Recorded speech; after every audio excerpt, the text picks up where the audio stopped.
ఐక్యరాజ్యసమితి భద్రతా మండలి అంతర్జాతీయ ఉగ్రవాదిగా ప్రకటించిన 56 ఏళ్ల మసూద్ అజార్ నోట వేదాంతం వైరాగ్యం తన్నుకునొస్తోంది.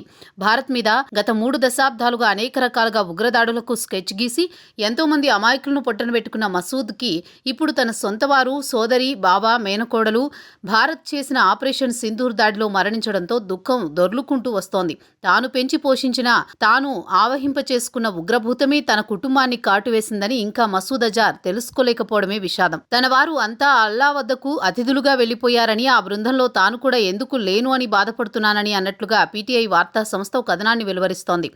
తన వారంతా పోయాక తానుండి ఎందుకు మసూద్ అజార్ వైరాగ్యాన్ని ప్రదర్శిస్తున్నాడు. అదే సమయంలో ఆయన భారత్ మీద, మోదీ మీద అక్కసు వెళ్లగక్కుతున్నట్టు తెలుస్తోంది. ఇక చూస్తే పాకిస్తాన్లో బహవల్పూర్లో ఉన్న జైషే మహమ్మద్ ప్రధాన కార్యాలయంలో జామియా మసీద్ సుభాన్ అల్లాపై జరిగిన దాడులలో మసూద్ అజార్ పెద్ద సోదరి, ఆమె భర్త, మేనల్లుడు, అతని భార్య, ఒక మేనకోడలు, ఇంకా తమ బంధువర్గానికి చెందిన 5 పిల్లలు మరణించారు. తన బంధువుల నిష్క్రమణకు సమయం ఆసన్నమైంది అని అంటూనే వారిని అల్లా చంపలేదని మసూద్ అజార్ పేర్కొన్నారని తెలుస్తోంది.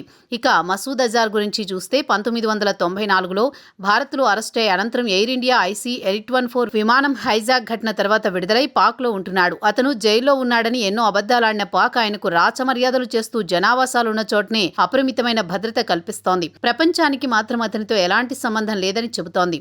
ఇలా పాక్ ఉగ్రవాదులకు స్వర్గధామంగా మారడానికి, భారత్ మీద ఉగ్రమూకలను ఎగదోయడానికి మసూద్ అజార్ ప్రధాన కారణంగా చెప్పాలి. ఈ రోజు తన వారు, తన రక్తమని తెగ ఆవేదన వ్యక్తం చేస్తున్న మసూద్కి భారత్లో ఉగ్రదాడులకు స్కెచ్ గీసి అమాయకులను పొట్టనబెట్టుకున్నప్పుడు ఆ బాధ ఏంటో తెలియదా అని నెటిజన్లు అంటున్నారు.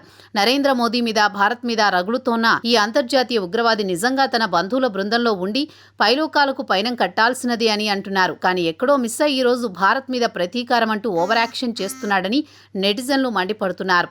భారత్ మీద దాడి అన్నమాట మరచిపోతే ప్రశాంతంగా మసూద్ అజార్ తన జీవితాన్ని కొనసాగించడానికి వీలుంటుందని అంటున్నారు. అలా కాకుండా పాత పద్ధతులతో భారత్ మీద అటాక్ చేయాలని చూస్తే కనుక రానున్న పరిణామాలకు ఆయన భారీ మూల్యం చెల్లించాల్సి ఉంటుందని అంటున్నారు. తన దాకా వస్తే కానీ తెలియదు అని అంతా అంటారు. ఈ రోజున తనవారు కళ్ల ముందు విగత జీవులుగా ఉండడం వల్లనే మసూద్ అజార్లో వైరాగ్యం వచ్చిందని నెటిజన్లు అంటున్నారు.